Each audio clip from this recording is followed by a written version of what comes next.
தேவனுடைய வாசனம் வாசிக்கும் பொழுது எந்த கஷ்டங்களும் வராது பாதுகாத்துக்கொள்ளும்.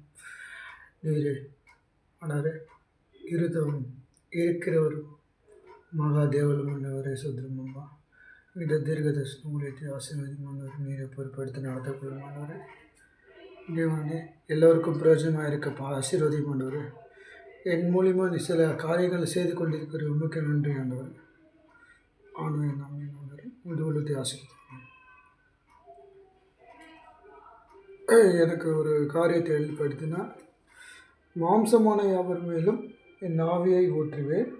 உன் குமாரனும் அப்பொழுது உங்கள் குமாரரும் உங்கள் குமார்த்திகள் தீர்க்கதரிசனம் சொல்வார்கள். உங்கள் மூப்பர்கள் சொப்பனங்கள், உங்கள் வாலிபர்கள் தரிசனங்களை காண்பார்கள் என்ற வசனம் எழுதியிருக்கிறது. இது போல் என் வைஃப், நான் ஒரு இடத்துக்கு போகும்போது என் மச்சானுக்கு கல்யாணம், அவங்க அக்காவுக்கு கல்யாணம் நடந்தது. அந்த விஷயத்தில் நான் போனேன். நல்லா கேளுங்க. போகும்போது அந்த பையன் அவங்க ஃப்ரெண்டோட கார் ஓட்டியிருந்தான். ப்ரௌன் கலர் க்ரௌண்ட் ஒரு கார் ஓட்டியிருந்தான், சந்தன கலர் காரு. என் மச்சான் அடுத்த வருஷம் நீ கார் வாங்கிடுவேன்னு சொன்னேன். அவன் ரெட் கலர் கார் வாங்கிட்டு அவங்க அப்பாவுக்கு கிஃப்டாக கொடுத்தான் ரிட்டையர்மெண்ட் ஃபங்க்ஷனில். இதெல்லாம் நடந்த சங்கதி, பொய் இல்லை. என்ன இப்படி உபயோகப்படுத்துவாருன்னு நான் நினச்சி பார்க்கல. ஆனால் தேவன் என்னை முன்குறித்து வைத்துக்கிறார். அதுதான் ஆமோஸ் 3ஆம் அதிகாரம் 7ஆம் வசனத்தில் எழுதப்பட்டது போல, தேவன் தமது ரகசியத்தை தீர்க்கதரிசிக்கு வெளிப்படுத்தாமல் ஒன்றும் செய்யார் என்ற அந்த வசனத்தின்படியே என்னை பாதுகாத்து வழிநடத்தி கொண்டு இருக்கிறார். ஏன்னா ஒவ்வொரு விஷயம் நம்ம உபாசித்து ஜபம் பண்ணும்போது, தாயின் வயிற்றில் பிறவாத முன்னாடி தேவன் நம்மை தெரிந்து கொண்டிருக்கிறார்.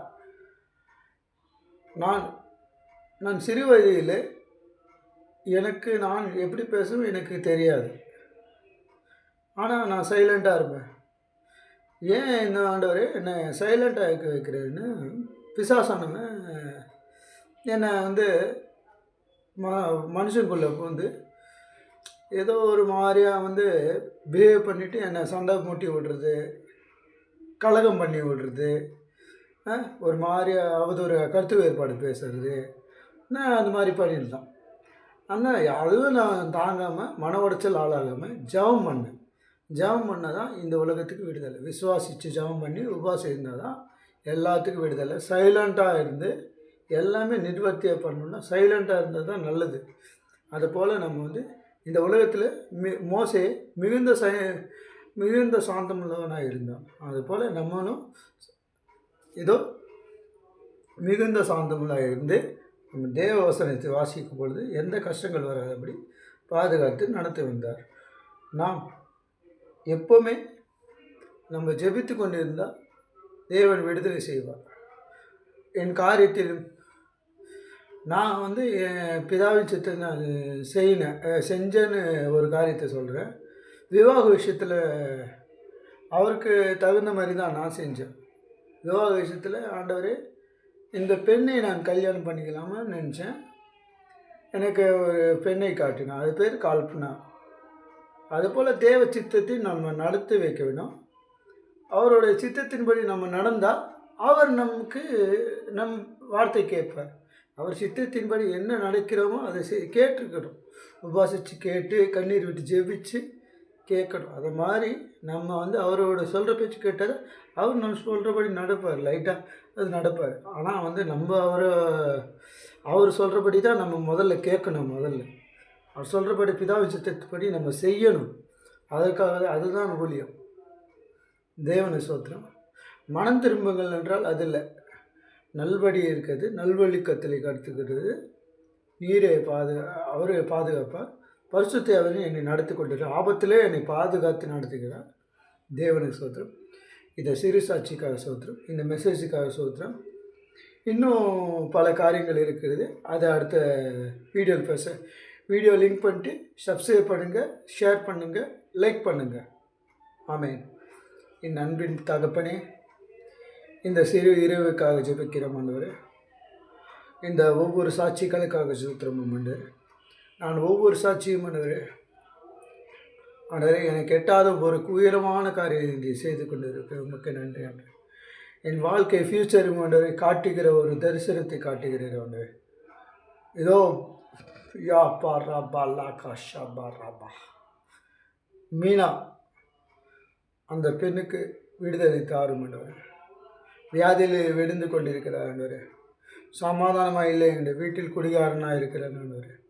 அவங்க வீட்டில் விடுதலை தாரும் ஆண்டவரே. நீரே பொறுப்பெடுத்து நடந்து கொள்வோம். மீனா அவங்க ஹஸ்பண்டு பேர் ஹரிபாபு. அவருக்கு விடுதலை, எப்பொழுதும் சமாதானமாக இல்லை, சண்டை வேதங்கள் இருக்குது. அவர் குடும்பத்தில் நீரே சமாதானத்தை தந்து அவர் வீட்டில் சமாதானத்தை தான மாட்டார். நீரை பொறுப்பெடுத்து நடத்து. எந்த கஷ்டங்களும் வராத அவசரத்துக்காக ஜெபிக்கிறோம் ஆண்டவரே. ஆணுக்காக ஜெபிக்கிறோம். எல்லோருக்கும் விடுதலை தாரும் ஆண்டவரே.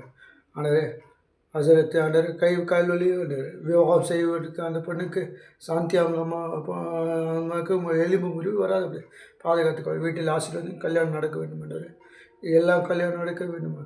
எல்லோரும் ஆசீர்வாதம். கஷ்டத்தில் இருக்க ஒவ்வொருவரையும் ஆசீர்வாதம். ஏஜப்பத்தில் அல்ல பிதாவே. ஆமேன். என் சிறு சாட்சியை கேட்டதுக்காக நன்றி. ஆமேன்.